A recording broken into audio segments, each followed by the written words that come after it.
Hello guys, welcome back to my channel English with Shasta. I am Shasta. So today we'll discuss the unit 3 of your particular book Academic Writing and Composition. So we'll cover all the 5 units that has been prescribed in your syllabus, but we'll start with unit 3 and then we'll cover unit number 4 because they are very important and you will definitely get 2 or 3 questions, or I can say 4 questions from these units. So please understand them properly. If you have any queries, any doubts, or you want to give me suggestions that please make video on this topic, on that or that topic, whatever topic, so you can join the WhatsApp group, the community group basically, and the rules of the community group are mentioned in the description box. You can check there and join the WhatsApp groups. So in this video we'll cover unit 3 and we'll cover each and every question of unit 3. Along with that, I will discuss the MCQs that will surely come in your exams. And so here we go. Unit number 3 academic writing process. और इसके जो है मैं आपको I am not able to provide you the PDF क्योंकि आपको यहीं से ही देखना पड़ेगा, है ना. समझ सकते हो ना, अभी तक ओल्ड फ़ोन यूज़ कर रहे हैं, है ना. तो फिर आई होप यू अंडरस्टैंड. सो यहाँ पे एकेडमिक राइटिंग प्रोसेस में क्या है आपका, एकेडमिक राइटिंग प्रोसेस क्या होता है, एकेडमिक पीस ऑफ राइटिंग क्या होता है, that is done for a particular purpose that has a particular objective. ठीक है, किसी पर्पस के लिए लिखा जाता है. फॉर्मल पीस ऑफ राइटिंग होता है, इसमें पर्सनल टोन नहीं होती, it is impersonal in tone. ठीक है, ये आपने पढ़ा ही होगा, बाकी हम यूनिट 1 में डिस्कस करेंगे इसको अच्छे से. सो एकेडमिक राइटिंग प्रोसेस में जो है वो 4 स्टेजेस आती है. ठीक है, लास्ट में आपको क्वेश्चंस भी हैं इसके बताए हुए, तो प्लीज़ लास्ट तक वीडियो को देखना.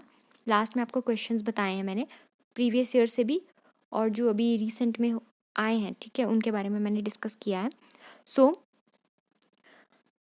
ये जो नोट्स हैं इनमें आप अपना भी ऐड ऑन कर सकते हैं. ठीक है, ये कोई ये नहीं है कि पत्थर पे लिखी हुई लकीर नहीं है, ये जो है मिटेगी नहीं. ठीक है, you can add from your own point of view. ठीक है, अब देखो इसमें 4 स्टेजेस हैं: pre drafting, drafting, revising, editing. Okay, pre drafting, revising, editing, these are the 4 stages and all these 4 stages are very important.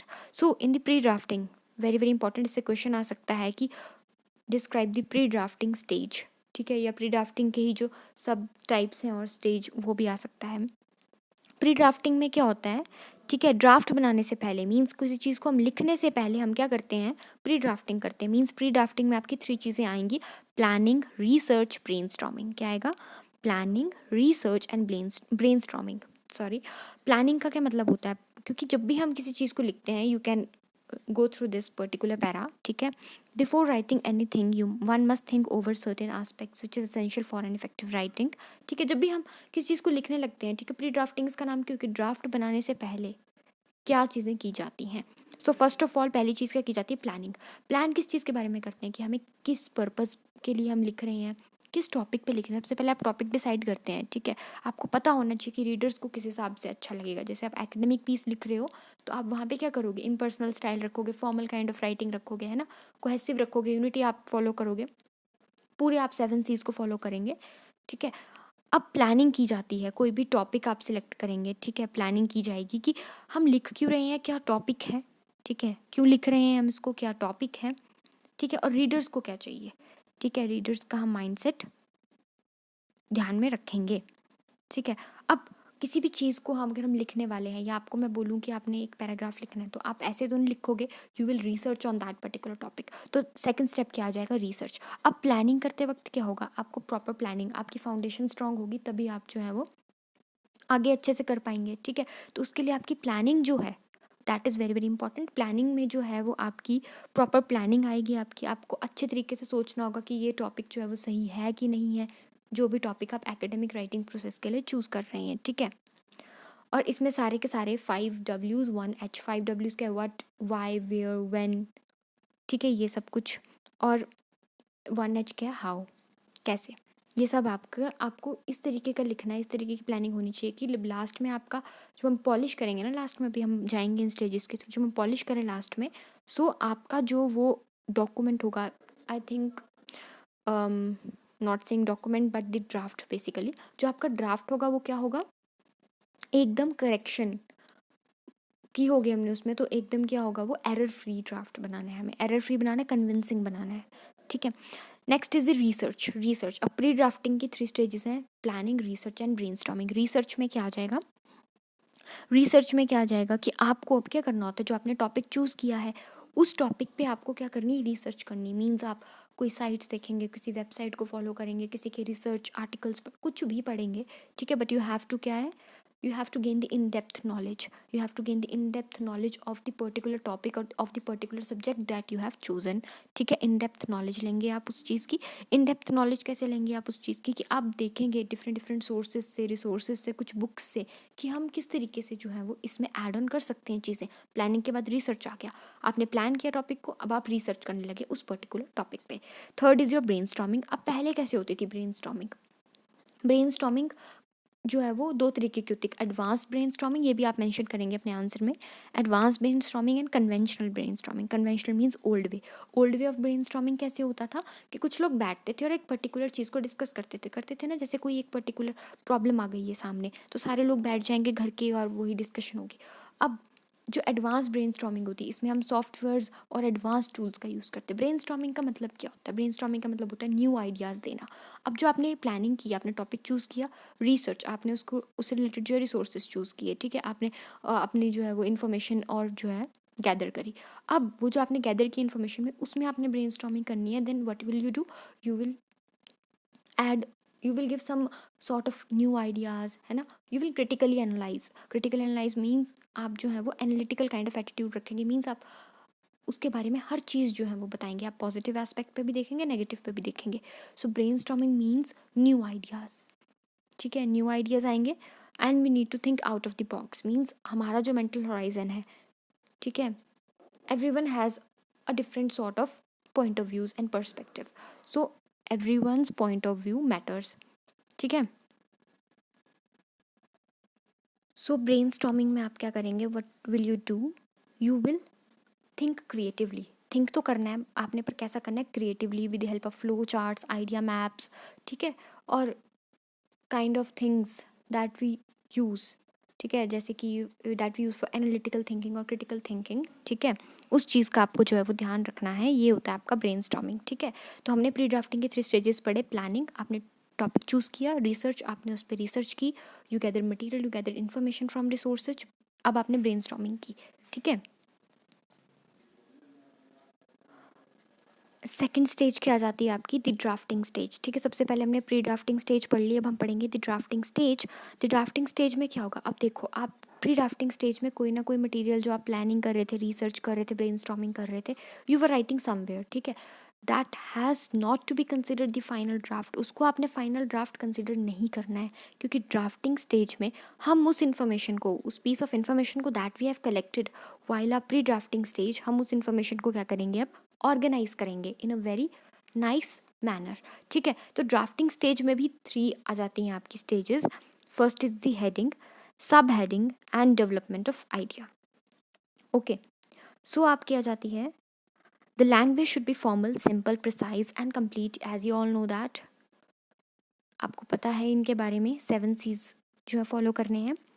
The style should be impersonal, impersonal means आप impersonal style रखेंगे, ठीक है। Personal, इसमें आपने कोई भी अपनी personal वो नहीं लिखनी ना, ओपिनियन, ऐसा कुछ भी नहीं आपने लिखना है, ठीक है।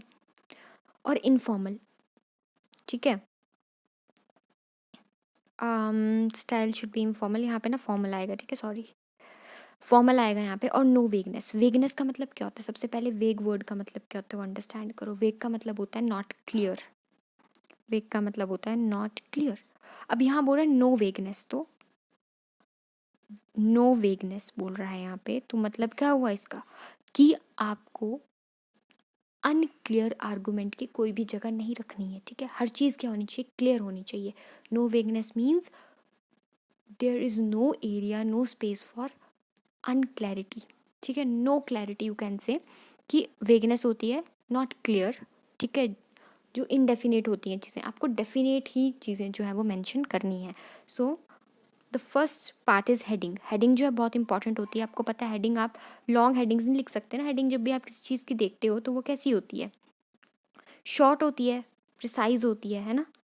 और हेडिंग्स हमेशा किस में होती, कैपिटल लेटर्स में। Heading should be written in capital letters, ठीक है। और आर्टिकल और प्रपोजिशन हमेशा क्या है, छोटे में लिखे जाते हैं। जैसे कि अगर मैं तुम्हें बोलूँ कोई भी हेडिंग है कि suppose Ram of Himachal, suppose, तो RAM राम, ऑफ जो है छोटा आएगा यहाँ पे, ठीक है, और हिमाचल अगेन बड़ा आएगा, क्योंकि जो आपके आर्टिकल्स प्रपोजिशंस हैं इनको कैसे लिखते हैं, छोटे में लिखते हैं। इसके एन है तो आप उसको एन ही लिखोगे, बड़ा एन नहीं लगाओगे उसको, ठीक है। जैसे कि अब मैं बोलूँ कि राम, सॉरी, राम, अब यहाँ पे आपने ध्यान रखना है राम, अब यहाँ पे ऐसे करके सपोज आपके कोई होता है ना, किसी किसी में आपके ऐसे करके लगा होता है राम, अब यहाँ पे सपोज मैंने आर्टिकल एन लगाना है, ठीक है, तो मैं क्या लगाऊंगी, अब वहाँ पे मेरे को लिखना है कि राम जो है वो ऑनेस्ट का लिखना है, ठीक है, राम ऑनेस्ट है, तो राम, अब मैं यहाँ पे क्या करूँगी, आर्टिकल से प्रपोजिशन आपको कैपिटल में नहीं लिखने, आप क्या करोगे, राम एन छोटा, ठीक है, फिर आप लिखोगे ऑनेस्ट, ठीक है। प्रपोजिशंस भी आपके ऑफ, बाय, ये सब कुछ, ठीक है, टू, तो ये आ गया आपका राम एंड ऑनेस्ट, PERSON, इस तरीके से आप जो है वो लिखेंगे।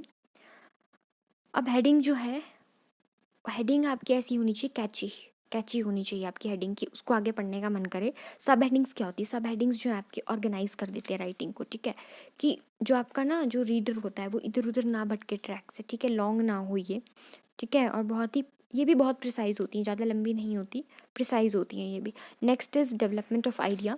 डेवलपमेंट ऑफ आइडिया का मतलब क्या हुआ कि जब आपने इन्फॉर्मेशन कलेक्ट कर ली है ना, ठीक है, तो आप उसके अब क्या बनाएंगे, नोट्स बनाएंगे, उस इन्फॉर्मेशन को आप नोट्स में ऑर्गेनाइज करेंगे, और वो इन सब चीज़ों का ध्यान रखेंगे, हेडिंग, सब हेडिंग, इन सब चीज़ों का ध्यान रखेंगे, ठीक है, इन सब चीज़ों का ध्यान रखेंगे, और एक आप कॉम्प्रिहेंसिव नोट्स और ऑर्गेनाइजेबल नोट्स बनाएंगे, okay.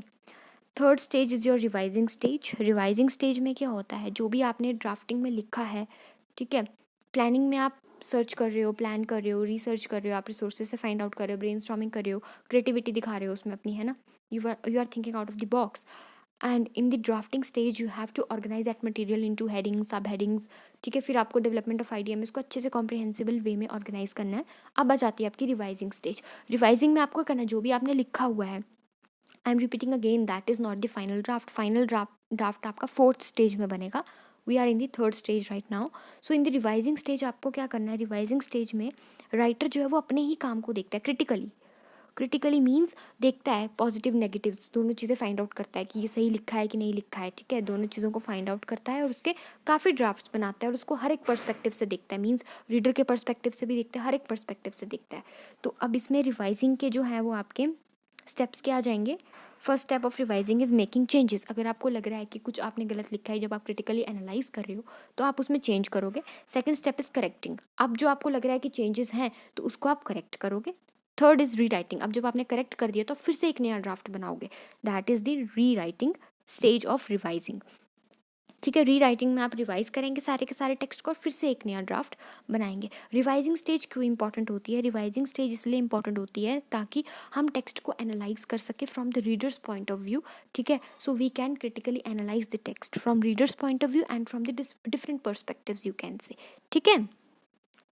Fourth is your the last stage is the editing stage. Editing stage में क्या आएगा आपका, एडिटिंग स्टेज में जो है वो आपकी फोर्थ और फाइनल स्टेज होती है। इसमें आपको जो है हर चीज़, इसमें आपको ग्रामेटिकली ध्यान रखना है, ग्रामेटिकली, नरेशन, वॉइसेस, वोकैबुलरी, ठीक है, प्रोनाउंसिएशन सो यहाँ पे नहीं होगी, पर आपको हर चीज़ का जो है वो ध्यान रखना है। क्लीशे, हाइपरबली, ये सब ना हो यहाँ पे। क्लीशे क्या होती है, over use term, unit number 2 में है ना एकेडमिक राइटिंग की, जार्गन्स, ये सब ना यूज़ हो गए हो, कलकलिज्म्स, ठीक है, एलिट्रेशन, रेपिटेशन, स्लैंग्स, ये सब ना आपके यूज़ हो गए हो। इस चीज़ का हम जो है वो ध्यान रखेंगे। तो ये आएगा आपका एडिटिंग स्टेज में। अब एडिटिंग स्टेज में आपके 3 स्टेप्स आ जाते हैं। Number 1 is the removing error, second proof reading, third polishing. Removing error means जो आपने रिवाइजिंग स्टेज में रिराइट किया ना ड्राफ्ट को, अब उसको आप पहले तो अपने रीडर के पॉइंट ऑफ व्यू से देखा, अब आप ग्रामेटिकल पॉइंट ऑफ व्यू से देखोगे, from the point of view of the grammar basically. अब आप एरर रिमूव करोगे उसमें, ठीक है। एरर रिमूव करने के बाद प्रूफ रीडिंग करोगे। प्रूफ रीडिंग का मतलब है कि अगर आपको वो फॉल्ट पता लग गए हैं, ठीक है, तो आप उन फॉल्ट को रिकॉग्नाइज करोगे, फिर से एक बार पढ़ोगे, ठीक है। उसमें आप अपने ग्रामर को भी देखोगे, पंक्चुएशन को देखोगे, कोई वर्ड आपका मिस स्पेल्ड है, गलत लिखा है, स्पेलिंग गलत है, उन सब चीज़ों को आप देखोगे। Third is your polishing last stage, ठीक है। वैसे तो आपसे पूछा जाए कि लास्ट स्टेज कौन सी है, तो आप क्या बोलेंगे, एडिटिंग स्टेज जो है वो लास्ट स्टेज होती है, ठीक है। लेकिन एडिटिंग स्टेज की भी लास्ट स्टेज क्या है, पॉलिशिंग। अब यहाँ पे आपका जो है वो पूरा का पूरा फाइनल ड्राफ्ट आपका तैयार हो गया। अब आपसे कोई पूछे कि एडिटिंग स्टेज जो इंपॉर्टेंट क्यों है, उसका क्या पर्पज़ है, तो एडिटिंग स्टेज ही जो है वो एक्यूरेसी लेके आती है। क्या लेके आती है, एक्यूरेसी लेके आती है। और मेन पर्पज़ आपका एडिटिंग स्टेज में ही जो है वो पता लगता है, एक्यूरेट हो जाता है ना पूरा का पूरा, एरर फ्री हो जाता है पूरा का पूरा डॉक्यूमेंट, और प्रिसाइज हो जाता है आपका पीस ऑफ राइटिंग। रिसर्च के ऑब्जेक्टिव्स मैंने आपको बताने थे पर पीछे रह गए थे, ठीक है। रिसर्च के ऑब्जेक्टिव्स क्या है कि टू गेट सोल्यूशन, आपने कोई भी पर्टिकुलर प्रॉब्लम या पर्टिकुलर टॉपिक आपने जो लिया होता है उसका आपको सोल्यूशन मिल जाता है। Second is subject knowledge, subject knowledge means जो भी आपका टॉपिक होता है उससे रिलेटेड नॉलेज आपकी जो है वो ब्रॉडन अप हो जाती है, ठीक है। क्योंकि आप ब्रेनस्टॉर्मिंग भी कर रहे हैं, you are involve in the process of research. तो जब रिसर्च के प्रोसेस में आप इन्वॉल्व होंगे, you are going through various, you can say numerous resources, ठीक है। जब आप न्यूमरस रिसोर्सेज को जब आप गैदर कर रहे हैं, ऑर्गेनाइज कर रहे हैं, you are going through that, then your mental horizon will broaden up, ठीक है। आप अच्छे से अपने सब्जेक्ट नॉलेज जो है रख पाएंगे। रिव्यू कैसे करेंगे कि आप देखेंगे कि हाँ आप सही कलेक्ट कर रहे हैं कि नहीं कर रहे हैं, क्या आपका जो टॉपिक है उससे ये मैच कर रहा है कि नहीं कर रहा है। अब जैसे टॉपिक है आपका अगेंस्ट में और आप फेवर में कर रहे हो तो भी नहीं बनेगी बात, है ना। कंक्लूजन, ड्राइंग कंक्लूजन, रिसर्च से आप जब आप रिसर्च करते हैं किसी चीज़ के बारे में ढूंढते हैं तो आप कंक्लूजन ड्रॉ कर सकते हैं। मीन्स आप देख सकते हैं कि आपने सही जो है वो किया है, या इस टॉपिक का सही आपने मीनिंग फाइंड आउट किया है कि नहीं किया है, ठीक है। Fifth is the collection of data. Collection of data में क्या आ जाएगा आपका कि आप जब कलेक्ट कर रहे होंगे डेटा, तो ऑब्वियस सी बात है रिसर्च में आप कलेक्शन ऑफ डेटा तो करेंगे, क्योंकि because you are going through different different kind of resources and different kind of sources, websites, anything, ठीक है, that will help you to organise your plan. Fifth is get introduce to the topic. अब आप introduce हो जाएंगे उस topic से, introduce तो हो ही जाएंगे। अब आपने इतनी रिसर्च कर ली किसी चीज़ को लेके, तो आप इंट्रोड्यूस हो जाएंगे उस पर्टिकुलर टॉपिक से। यूनिट 3 में आपके जो MCQ आएंगे वो ये हैं, प्रीवियस ईयर भी है इसमें और जो आ सकते हैं, ठीक है, possibility, probability I can say. So what is the last stage of effective writing, I have already told you, last stage क्या है, एडिटिंग स्टेज है। प्री राइटिंग का मतलब यहाँ पे प्री ड्राफ्टिंग ही है, ठीक है। Editing means dash in a piece of writing, editing means dash in a piece of writing, all of these. Editing का मतलब करेक्टिंग भी होता है, मैंने आपको बताया, ग्रामेटिकल एरर अगर आपने ध्यान से सुना हो, स्पेलिंग अगर आपकी कोई मिस स्पेल्ड है वो भी। Research is a process of, research में आपको सोल्यूशन भी फाइंड आउट करने, अभी हमने देखे ना ऑब्जेक्टिव्स में, इन्फॉर्मेशन भी आपको मिलती है, थिंक भी आप करते हैं। तो all of these, research and writing are two sides of the same page, page की दो साइड्स होती हैं, ठीक है। कॉइन नहीं आएगा यहाँ पे, कॉइन बिल्कुल भी नहीं आएगा, ठीक है, ध्यान रखना इस चीज़ का। What is the third stage of drafting, third stage of drafting है आपकी डेवलपमेंट ऑफ आइडिया। बताया था ना ड्राफ्टिंग की third stage development of idea, क्योंकि आपकी हेडिंग थी फिर सब हेडिंग थी, उसके बाद थर्ड क्या था, development of idea. Sixth, a writer may move back and forth in the process of writing, back and forth in the process of writing. Writing में वो सारा ही देखेगा ना, बैक एंड फोर्थ मीन्स सारे के सारे रिसोर्सेज वगैरह, प्लानिंग वगैरह, हर चीज़ ऑर्गेनाइज करने के लिए। राइटर में right the final version, writer कब अपना फाइनल वर्जन लिख सकता है, जब वो एनालाइज करेगा डाटा को। फाइनल वर्जन कब आएगा, एडिटिंग स्टेज में। एडिटिंग स्टेज से पहले मैंने आपको बताया ना रिवाइजिंग स्टेज आती है, जिसमें आप एनालाइज करते हैं from different perspectives. Eighth is brainstorming is done during, brainstorming हम करते हैं प्री ड्राफ्टिंग में। The title of peace of writing is also called, title को क्या बोलते हैं, हेडिंग बोलते हैं, हेडिंग बोलते हैं, ठीक है। अब ये हैं आपके क्वेश्चंस, ये क्वेश्चंस पहले भी आए हैं, अगर आप प्रीवियस ईयर जो मैंने अपलोड किया है अगर आप देखेंगे तो उसमें भी आए हैं। डिस्क्राइब द वेरी, आज ही किया मैंने एकेडमिक राइटिंग का previous year upload. Describe the various stages of drafting and revising, मैंने आपको बताया ड्राफ्टिंग की क्या है, heading, sub heading, development of idea, आगे आप और इलेबोरेट भी कर सकते हैं इसमें। रिवाइजिंग, रिवाइजिंग की क्या है, रिवाइजिंग की मैंने आपको बताया मेकिंग चेंजेस, करेक्टिंग, री राइटिंग, ठीक है। रिवाइजिंग क्यों की जाती है, एनालाइज करते हैं हम इसमें डिफरेंट पर्सपेक्टिव से और रीडर के पॉइंट ऑफ व्यू से भी। What is brainstorming, I have already told you to think out of the box, to be creative, to analyse, and इसमें आप फ्लो चार्ट्स, डायग्राम्स एंड सब का यूज़ करते हैं। दो तरीके की है, कन्वेंशनल है, एडवांस्ड है। कन्वेंशनल पहले जैसे ग्रुप में बैठ के हम करते थे, और एडवांस में क्या आ जाएगा आपका कि सॉफ्टवेयर्स वगैरह का यूज़ करके। What is research and it's objective, I have already told you कि आप ऑर्गेनाइज करते हैं मटेरियल को, ऑब्जेक्टिव्स मैंने आपको बता दिया। Describe the last stage of academic writing, last stage of academic writing क्या है, अभी आप बताएंगे कमेंट सेक्शन में कि last stage of academic writing क्या है।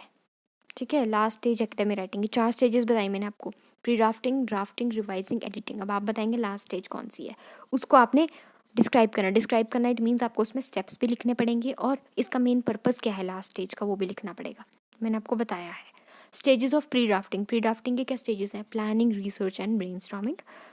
हर एक को इलेबोरेट करना है। Describe the various steps involve in revising stage. Revising stage में क्या आ जाते हैं स्टेप्स? सबसे पहले आप रिवाइजिंग स्टेज को लिखने से पहले सबसे पहले आप लिखेंगे वहाँ पे कि एकेडमिक राइटिंग में 4 स्टेजेस हैं। 4 स्टेजेस में से थर्ड स्टेज जो है वो रिवाइजिंग स्टेज है। उसके बाद आप स्टार्ट करेंगे लिखना, रिवाइजिंग स्टेज को लिखेंगे, उसके बाद आप इसके स्टेप्स को लिखेंगे कि मेकिंग चेंजेस, करेक्टिंग, री राइटिंग। ठीक है, लिखने का भी तरीका डायरेक्ट आप इससे स्टार्ट नहीं करेंगे। फर्स्ट ऑफ ऑल इंट्रोडक्शन आप लिखेंगे, इंट्रोडक्शन में आप यही लिखेंगे 4 स्टेजेस, फ्लो चार्ट वगैरह भी आप बना सकते हैं इसके। ठीक है, तो ये आ जाएंगे आपके, ये क्वेश्चंस आपके जो है वो आ सकते हैं।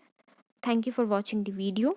ठीक है, इसको आप नोट डाउन कर लें अपने नोटबुक्स में, जैसे भी है आप कर सकते हैं, यू कैन राइट इट, और अच्छे से इसको देखें। और मैंने जो व्हाट्सएप ग्रुप बनाया है वहाँ पे भी आप मेरे को कोई क्वेरी हो, कोई सजेशन हो, कुछ भी हो, यू कैन आस्क मी। ठीक है, so my team will help you to connect to me directly. Okay, so thank you so much and have a wonderful day and all the very best for your exams. और ये सिर्फ आपके mid terms के लिए नहीं है, it's also from the point of view for your final exams. ठीक है, that is going to be held in mid of April, I think, or I think in the starting of April, second week of April. Yes, so it's all. That's all, and thank you so much.